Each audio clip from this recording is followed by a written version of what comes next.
দিন রাতের কোনো পার্থক্য নাই। এই নাইট ভিশন, গুগল এবং গ্যাজেটের কারণে ইসরায়েল সরবরাহকৃত এইসব গ্যাজেটগুলোর কারণে অত্যাধুনিক। ফলে পুরো বল গেমটা কিন্তু পরিবর্তিত হয়ে গেছে।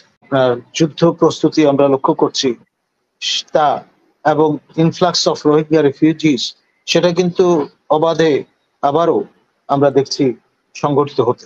সব মিলিয়ে এই বিষয়গুলো আমার মনে হয় আলোচনায় চলে আসবে। এখানে সর্বশেষ যেই ইন্টারাকশন তার হয়েছিল বেসিক্যালি ইয়াং পিপলদের সঙ্গে, সেলিব্রিটি যারা, তাদের সঙ্গে ইচ্ছা করে ডোনাল্ড লু রাজনৈতিক ভাবে যুক্ত কিংবা সিনিয়র সিটিজেন তাদেরকে অ্যাভয়েড করে গেছে।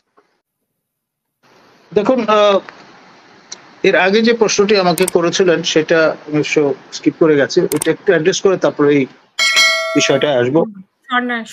যে স্বর্ণালী বা সোনালী থেকে আমাদের ফেলানি পর্যন্ত এই যে লম্বা সাগা, অর্থাৎ সীমান্তে আপনার পাখির মতো গুলি করে বাংলাদেশের নাগরিকদের হত্যা করা, এইটার যে স্বরূপ এবং এর পেছনের যে ন্যারেশনটা বা ন্যারেটিভটা, সেটা আমরা কখনোই আসলে নির্মমভাবে বুঝবার চেষ্টা করি।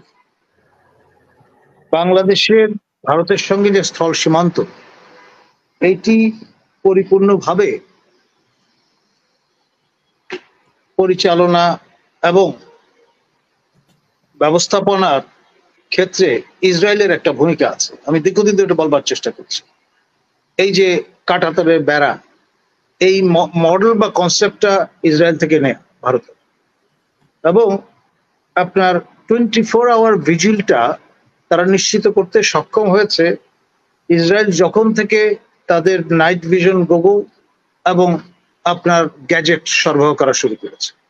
এবং এই কার্যক্রম পরিচালনার সুবিধার্থে আওরঙ্গজেব রোডে নয়াদিল্লিতে ইসরায়েলের যে আউটপোস্ট আছে, সেখান থেকে তারা কলকাতায় এই কাজের সুবিধার্থে 3 দিনের জন্য একটা মেকশিফট কনসুলেট স্থাপন করেছে।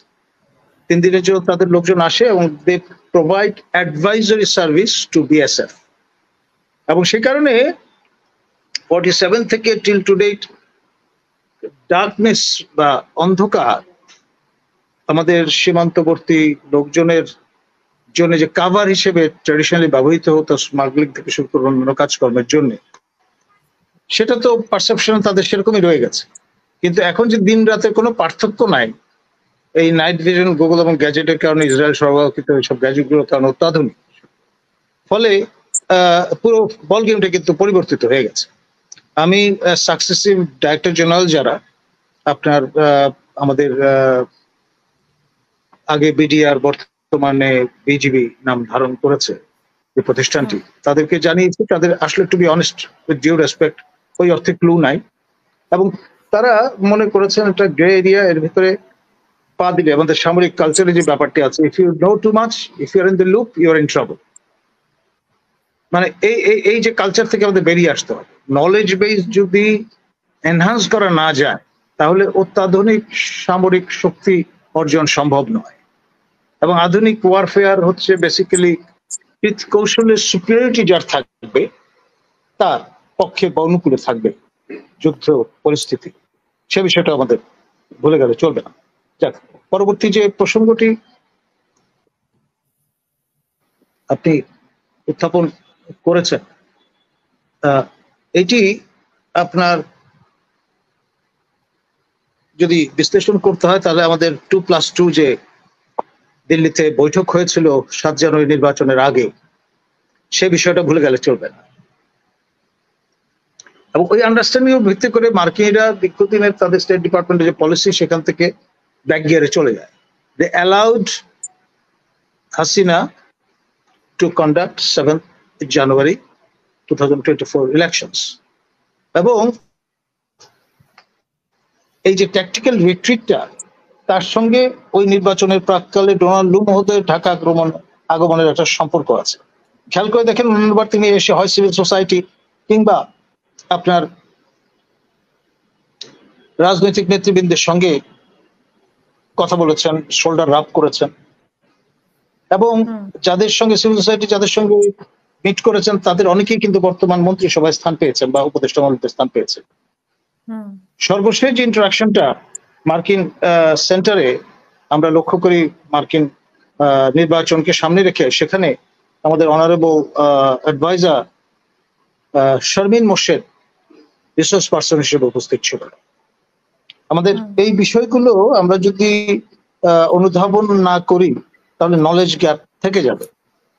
এবং এখানে সর্বশেষ যেই ইন্টারাকশন তার হয়েছিল বেসিক্যালি ইয়াং পিপলদের সঙ্গে, সেলিব্রিটি যারা, তাদের সঙ্গে ইচ্ছা করে ডোনাল্ড লু রাজনৈতিক ভাবে যুক্ত কিংবা সিনিয়র সিটিজেন তাদেরকে অ্যাভয়েড করে গেছে। এইবার আবারও তার আসার সময় হয়েছে। 22 সেপ্টেম্বর তারিখে আমাদের মাননীয় প্রধান উপদেষ্টার 7 সমুদ্র 13 নদী পার হবার কথা, তার আগেই তিনি আসবেন এবং এইবার কোন বল গেম আমরা দেখতে পাই সেটাও আমাদের খেয়াল রাখতে হবে।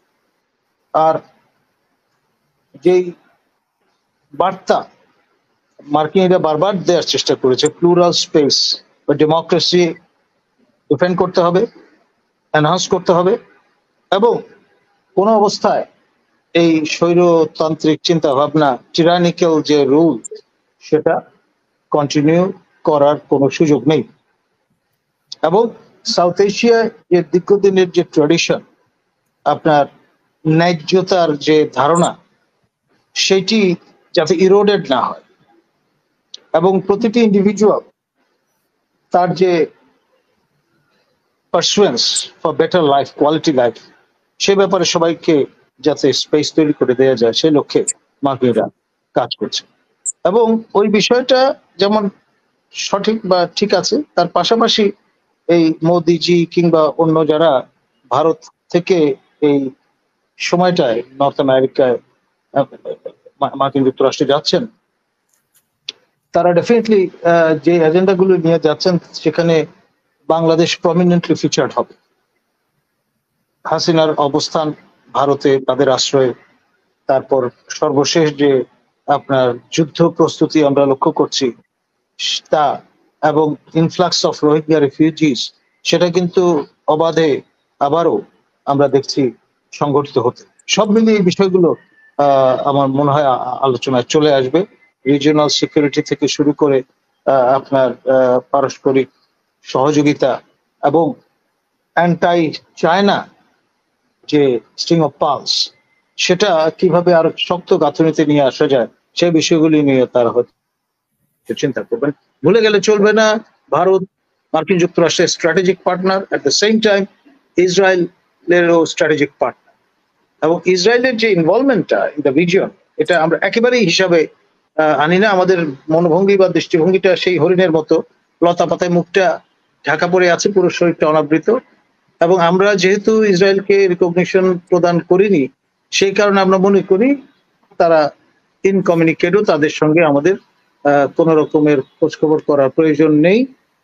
প্রয়োজনে থার্ড কান্ট্রির মাধ্যমে আমরা টেকনোলজি আমদানি করে খান্ত, যেমন হাঙ্গেরি কিংবা পর্তুগালের মাধ্যমে আমরা এই বাগিং ডিভাইসগুলো গত সরকারের সময় ইসরায়েলি প্রোডাক্টগুলো আমদানি করে পগল বাজিয়েছি, ভেবেছি যে আমরা ইসরায়েলিদের চেয়েও আরো বেশি বুদ্ধিমান এবং প্র্যাগম্যাটিক। ধন্যবাদ।